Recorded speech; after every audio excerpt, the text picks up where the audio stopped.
নমস্কার বন্ধুরা, পিঙ্কি কিচেনের সবাইকে স্বাগত। আজ তোমাদের সাথে শেয়ার করব বেতো শাকের রেসিপি।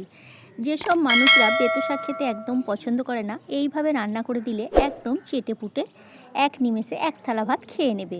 তাহলে সম্পূর্ণ দেখার অনুরোধ রইল ভিডিওটা তাহলে শুরু করা যাক। দেখো, বেতো শাকটা আগে থেকে আমি বেছে রেখে দিয়েছিলাম।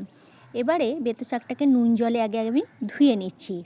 নুন জলে ধুয়ে নেওয়ার পর আর একবার ফ্রেশ জলে ধুয়ে নিলাম। আর এখানে আলু, বেগুন, শিম আর একটু মটরশুঁটি নিয়ে নিয়েছি। সমস্তটা ছোট ছোট টুকরো করে কেটেছি। গ্যাসের মধ্যে একটা কড়াই বসিয়ে দিয়েছি। কড়াইয়ের মধ্যে দিয়ে দিলাম সামান্য পরিমাণে একটু সরিষার তেল। শাকেতে তেলের পরিমাণটা কম দিলে স্বাস্থ্যের পক্ষে খুবই উপকারী, সেই জন্য তেলের পরিমাণটা একটু কম দেওয়ারই চেষ্টা করবে। তেল খুব ভালোভাবে গরম হয়ে যাওয়ার পর দিয়ে দিলাম 1 চামচ মতো কালো জিরে আর একটি শুকনো লঙ্কা। ফোড়নটা কয়েক সেকেন্ডের জন্য নাড়াচাড়া করে ভেজে নিয়ে দিয়ে দিলাম থেঁতো করে রাখা রসুন। আমি এখানে 7-8 কোয়া রসুনকে থেঁতো করে রেখে দিয়েছিলাম। সেই থেঁতো করে রাখা রসুনটা দিয়ে দিলাম। যারা নিরামিষ খেতে পছন্দ করেন তারা রসুনটা এখানে দেবেন না, রসুনটা ছাড়াই করবেন। আর রসুনের পরিবর্তে একটু বড়ি দিয়ে দিলে খেতে বেশ ভালো লাগবে। রসুনটা ভেজে নেওয়ার পর দিয়ে দিলাম কেটে রাখা আলুর টুকরোগুলো। আলুটা দেওয়ার পর এবারে 2 থেকে 3 মিনিটের জন্য নাড়াচাড়া করে আমি একটু ভেজে নেব। গ্যাসের ফ্লেমটা মিডিয়ামে রেখেই রান্নাটা আমি করছি। ভাজতে ভাজতে এবারে যে শিমগুলো কেটে রেখেছিলাম, একদম ছোট ছোট টুকরো করে কেটেছি, দেখতেই পাচ্ছ। সেই শিমগুলো এখানে আমি দিয়ে দিলাম। শিম আর বেগুনটাও দিয়ে দিলাম। বেগুনটা দিয়ে খুব ভালো করে আবার একটু নাড়াচাড়া করে ভেজে নেব। সবজিটা একটু ভেজে নিলে এর টেস্টটা একটু ভালো হয়, সেই জন্য সবজিটাকে আমি একটু ভেজে নিচ্ছি। ভাজতে ভাজতে দিয়ে দিচ্ছি 1/2 চামচ মতো হলুদের গুঁড়ো। হলুদের গুঁড়োটা দিয়ে আবার একটু নাড়াচাড়া করে নিচ্ছি। বন্ধুরা, ভিডিও রেসিপি যদি ভালো লাগে লাইক, কমেন্ট, শেয়ার করো। আর আমার চ্যানেলে নতুন বন্ধু হয়ে থাকলে আমার চ্যানেলটা সাবস্ক্রাইব করার অনুরোধ রইল।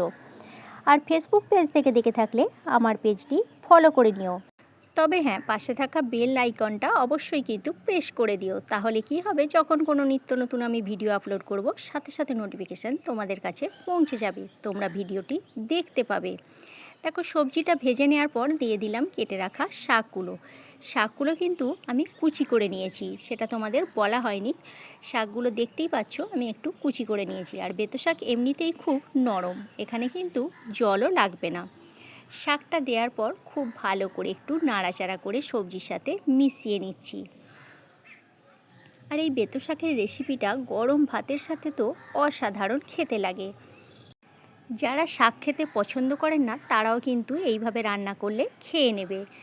দেখো, 2 মিনিটের জন্য নাড়াচাড়া করার পর শাকটা অনেকটা কিন্তু কমে গেছে, দেখতেই পাচ্ছ। এবারে আমি নুনটা দিয়ে দেব।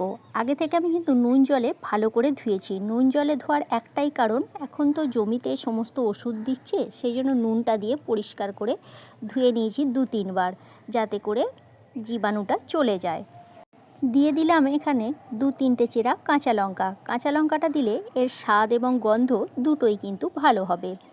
আর দিয়ে দিচ্ছি স্বাদ মতো নুনের পরিমাণটা কিন্তু দেখে শুনে তোমরা দেবে। শাকটা অনেকটা দেখে যেন বেশি নুন দিয়ে দিও না, তাহলে কিন্তু নুন হয়ে যাবে খুব। নুনটা স্বাদ মতো দিয়ে এবার একটা ঢাকনা দিয়ে আমি ঢেকে দিচ্ছি 4 থেকে 5 মিনিটের জন্য। এখানে কিন্তু আমি জলের ব্যবহার করছি না, শাকটা থেকেই যে জলটা বেরোবে সেই জলটাতেই কিন্তু সবজিগুলো আমার সিদ্ধ হয়ে যাবে। নুনটা দেওয়ার পর 2 মিনিটের জন্য আমি কিন্তু নাড়াচাড়া করে নিয়েছি। দেখো, শাকের পরিমাণটা কিন্তু একদম কমে গেছে। এবারে ঢাকনাটা আমি ঢেকে দিলাম 4 থেকে 5 মিনিটের জন্য। 4 থেকে 5 মিনিট পর আমি ফিরে আসছি, ঢাকনাটা খুলে দেব। দেখো, শাকটা থেকে অনেকটা পরিমাণেই জল বেরিয়েছে। আর আলু আর বেগুন খুব ভালোভাবে এখানে সিদ্ধ হয়ে গেছে, শিমগুলোও ভালোভাবে সিদ্ধ হয়ে গেছে। খুন্তি করে একটু চেপে চেপে ঘেঁটে দিচ্ছি, যাতে করে খেতে বেশ ভালো লাগে। আর যে মটরশুঁটিগুলো ছাড়িয়ে রেখেছিলাম সেই মটরশুঁটিগুলো এই পর্যায়ে আমি দিয়ে দিলাম। দিয়ে খুব ভালো করে এখানে মিশিয়ে নিচ্ছি। মটরশুঁটি তো সিদ্ধ হতে বেশিক্ষণ সময় লাগে না, 1 মিনিট ঢাকনা দিয়ে ঢেকে দিলাম। 1 মিনিট পর আমি ঢাকনাটা আবারও খুলে দিচ্ছি। দেখো, মটরশুঁটি সিদ্ধ হয়ে গেছে, শাকের সঙ্গে আর একবার আমি ঘেঁটে দিলাম। দেখো কত সুন্দর দেখতে হয়েছে। আর গরম ভাতের সাথে তো এই রেসিপিটা অসাধারণ খেতে লাগে। তোমরা একবার হলেও এই রেসিপিটা ট্রাই করো। রান্নাটা কিন্তু এখনও শেষ হয়নি, দিয়ে দিচ্ছি স্বাদ মতো একটু চিনি। তোমরা চাইলে চিনিটা এখানে স্কিপ করতেও পারো, আমি এখানে চিনিটা দিলাম স্বাদটা ব্যালেন্স হওয়ার জন্য, বা শাকেতে একটু চিনি দিলে খেতে বেশ ভালো লাগে, সেই জন্য সামান্য পরিমাণে একটু চিনি ছড়িয়ে দিলাম। চিনিটা দেওয়ার পর আবার একটু খুব ভালো করে আমি এখানে মিশিয়ে নিচ্ছি। মিশিয়ে নেওয়ার পর এবারে গ্যাসের ফ্লেম অফ করে এবার এটাকে আমি নামিয়ে নিচ্ছি। তাহলে কেমন লাগলো বন্ধুরা আমার এই বেতো শাকের রেসিপিটা? অবশ্যই কিন্তু কমেন্ট করে কমেন্ট বক্সে জানিও তোমরা। আর রেসিপিটা ভালো লাগলে বন্ধু বান্ধবদের সাথে একটা শেয়ার করে দিও। রেসিপি তৈরি হয়ে গেছে, গ্যাসের ফ্লেম অফ করে দিলাম। কত সুন্দর দেখতে হয়েছে দেখো, গরম ভাতের সাথে অসাধারণ লাগে। আজকের মতো তাহলে এইখানেই, নেক্সট ভিডিওতে দেখা হচ্ছে।